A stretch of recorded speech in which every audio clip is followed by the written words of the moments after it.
My dear students, how are you all? Today it is Tuesday and it is the turn of your English lecture. We have finished your read, and the title of the read, you know that fire, friend or foe. उसके exercise और सब solution मैंने आपको भेज दिया है, आपने आपकी CW में लिख लिया होगा. Second part of the same unit is a wonderful poem. The title of the poem is Meadow Surprises. So आप आपकी टेक्स्ट बुक में आपकी पोएम है वो निकालिए, आपकी नोट और पेन भी आप साथ में रखिए, और जो भी न्यू वर्ड्स आएंगे आपको ये न्यू वर्ड्स उसमें लिखने हैं. मेडो सरप्राइजेस. मेडो यानी खुला मैदान. खुला मैदान हमें सरप्राइज करता है, इट मीन्स आश्चर्यचकित करता है. Walk across a green field, a park, or even under a clump of trees, and you will notice many wonderful things. Poet हमें पहले कहते हैं कि आप ग्रीन फील्ड के अक्रॉस चलिए, पार्क में चलिए, कोई ट्री की छाया में चलिए, और आप नोटिस करोगे, क्या नोटिस करोगे? वंडरफुल थिंग्स, अद्भुत चीजें.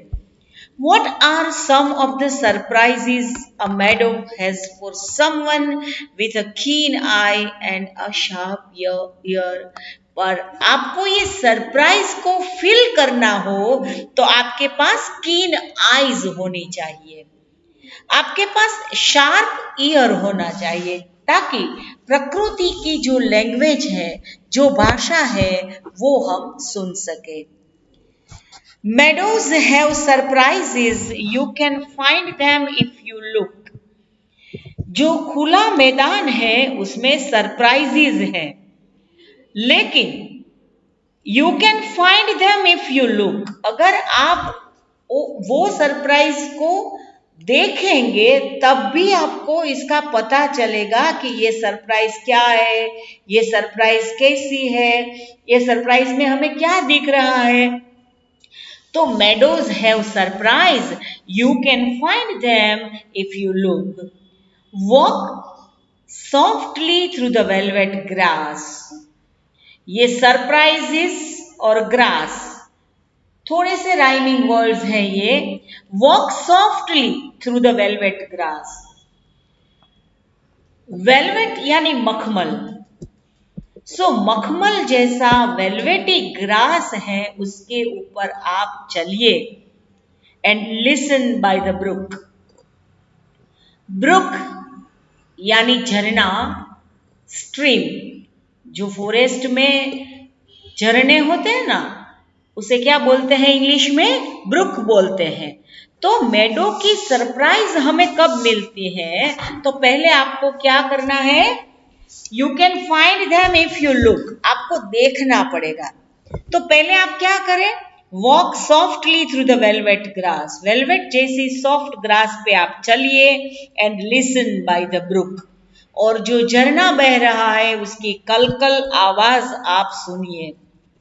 You may see a butterfly rest upon a buttercup. आपको बटरफ्लाई भी दिखेगी. Where is the butterfly resting? तो butterfly is resting upon buttercup. देखो यहाँ पे एक येलो फ्लावर दिखेगा. थोड़ा सा नीचे आप जाओगी तो ये बटर कप है. देखो यहाँ पे बटर कप के ऊपर बटरफ्लाई रेस्ट कर रहा है. तो इस फ्लावर का नाम क्या है? बटर कप है. नाम याद रखना आप फ्लावर का. फ्लावर किस फूल पे, बटरफ्लाई कौन से फूल पे रेस्ट कर रहा है? बटर कप के ऊपर बटरफ्लाई रेस्ट कर रहा है. फिर से देखते हैं. तो अगर आपकी आईज शार्प होगी, अगर आपके ईयर्स शार्प होंगे, तो आप पहले तो क्या कर देखोगे? बटरफ्लाई देखोगे. और बटरफ्लाई कहाँ पे रेस्ट कर रहा है? बटर कप के ऊपर रेस्ट कर रहा है. And unfold its drinking straws to sip the nectar up. और उसके अंदर जो नेक्टर है भगवान ने, गॉड ने उसे ड्रिंक करने के लिए स्ट्रॉ दी है। आप अगर नजदीक से बटरफ्लाई को देखोगे तो उसके मुंह के ऊपर ऐसे स्ट्रॉ जैसी लंबी लंबी, जैसे एक जो जिन इसे हम गुजराती में बोलते हैं तो थोड़ा सा वो सड़िया जैसा दिखता है, तो उस वो होलो होता है अंदर से। इसके हिसाब से, इसकी मदद से बटरफ्लाई फ्लावर के ऊपर का जो रस है, जो अर्क है, उसे सक कर सकता है ना। Amazing thing. तो हम लोग देखते हैं बटरफ्लाई को फ्लावर के ऊपर, लेकिन वो क्या कर रहा है, उसके पास भगवान ने जो स्ट्रॉ दी है, वो स्ट्रॉ का यूज करके फ्लावर का नेक्टर है, फ्लावर का जो अर्क है, फ्लावर का जो रस है, वो बटरफ्लाई सिप सिप करके पी रहा है। You may square a rabbit who is sitting very still. Still यानी स्थिर, विदाउट मूविंग, स्थिर बैठा है। तो रैबिट को आप स्केयर कर सकते हो, हो rabbit, but rabbit is sitting very still. वो छुप गया है किसी बुश के पीछे। Rabbit is sitting very still. दो at first you may not see him, when he hops you will. पहले तो आप उसे देख नहीं सकोगे, लेकिन जब वो हॉप करेगा, जब वो कूदेगा, तब आपको वो दिखेगा। पहले तो वो कुदरत के साथ एक हो जाएगा, वो चुपचाप ऐसे बैठा है, लेकिन जब वो हॉप करके चलेगा, कूदने लगेगा, तब भी आप उसे देख पाओगे। A dandelion whose fuzzy head. Dandelion is also a type of flower. देखो ऐसा होता है, दिख रहा है आपको राइट साइड में, आप आपकी बुक में नीचे देखिए तो इसे क्या बोलते हैं, डेंडेलियन। तो डेंडेलियन whose fuzzy head, उसके ऊपर फजी हेड है उसके, was golden days ago, has turned to airy parachutes that flutters when you blow. जब आप उसके ब्लो करेंगे तो उसके एरी पैराशूट्स हैं, वो फ्लटर करेंगे। Explore the Medo houses. अब मेडो में, मैदान में, खुले मैदान में हाउसेस भी है। The burrows in the ground. तो ग्राउंड में बरोज है, बरोज यानी दर, जो रैट्स एंड मोल्स और सब होते हैं ना। Explore the Medo houses. आपको पता है कि जो मेडोज होते हैं, मैदान होते हैं, ये कई एनिमल्स के हाउसेस भी होते हैं, उसके अंदर कई एनिमल्स के हाउसेस हैं। The burrows in the ground, जो दर है ग्राउंड में। अ नेस्ट बीनीथ टॉल ग्रासेस, ऊंचे ऊंचे ग्रास के नीचे नेस्ट है। द एंड्स अमेजिंग माउथ, और वहां पे एंड्स का बहुत बड़ा कलेक्शन है खाने के लिए। तो ये सब चीजें आपको कहाँ पे मिलती है, मेडो में मिलती है, मैदान में मिलते हैं। O meadows have surprises and many things to tell, you may discover this yourself if you look and listen well. Meadow में इतनी बड़ी सरप्राइजेस होती है, इतनी बड़ी चीजें होती है, लेकिन सॉरी, आप उसे कब डिस्कवर कर सकोगे, जब आप उसको अच्छे से देखोगे, जब you look well and listen well, अच्छे से आप इसकी भाषा सुनोगे तो आपको ये सब अच्छा लगेगा।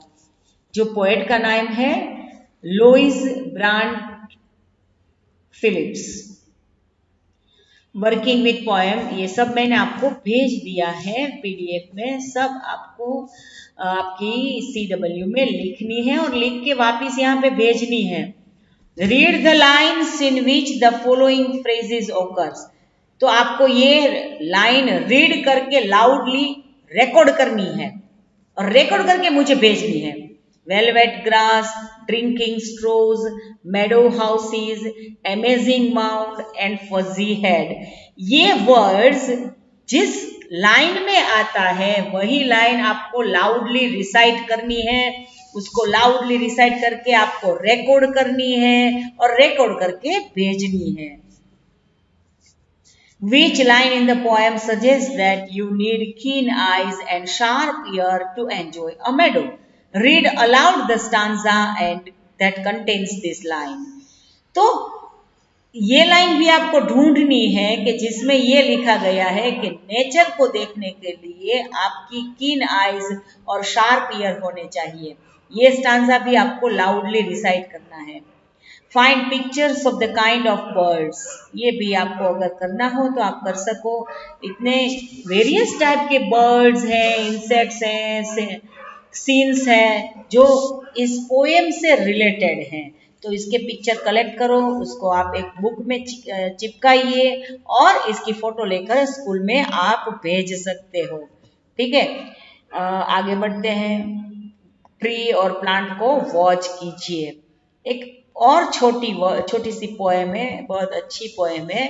Read the following poem about the world of nature which is as busy as the world of human beings. तो हम लोग तो ऐसा मानते हैं ना कि हम ह्यूमन बीइंग्स ही बिजी है, लेकिन nature is also busy. Busy word. Bees are buzzing, frogs are hopping, moths are digging. There is no stopping. कोई कहीं पे भी अटक नहीं रहा है, सब बिजी है। तो बीज किस चीज में बिजी है? बजिंग में बिजी है। फ्रॉग्स किस चीज में बिजी है? हॉपिंग में बिजी है। मॉल्स यानी रेट जैसा एनिमल जिसे हम गुजराती में छछूंदर बोलते हैं, are digging. There is no stopping. Vines from climbing, grass from growing, and birds from singing, winds from blowing, birds from blooming, and bees are humming. Vines यानी जो वेल होते हैं, क्रीपर्स होते हैं, वो क्लाइंबिंग कर रहे हैं, बिजी है। ग्रास ग्रो कर रही है, बर्ड्स सिंग कर रहे हैं, एंड विंड्स ब्लो कर रहे हैं, सब बिजी है। Birds from blooming, bees are humming, sunbeams dancing, raindrops drumming. और सनबीम्स, सूर्य की जो रेज आती है, किरणें आती है, वो डांस कर रही है। रेन ड्रॉप्स, बारिश का जो पानी आ रहा है वो ड्रम ड्रम कर रहा है। All the world is whirling dizzy. Summer time is very busy, लेकिन समर में सब बिजी रहते हैं, फिर जब विंटर आएगा तो सब सो जाएंगे। तो अच्छी सी पोएम आपने रिसाइट कर ली। आप अपने आप भी रिसाइट करना, क्योंकि सब राइमिंग वर्ड से, एक वर्ड दूसरे वर्ड से राइम कर रहे हैं, यानी रिदम कर रहा है। तो फ्रेंड्स, इसके साथ ही हम आज का ये लेक्चर कंप्लीट करते हैं। तो फिर जूम मीटिंग में जल्दी मिलते हैं। Thank you very much. Good bye friends.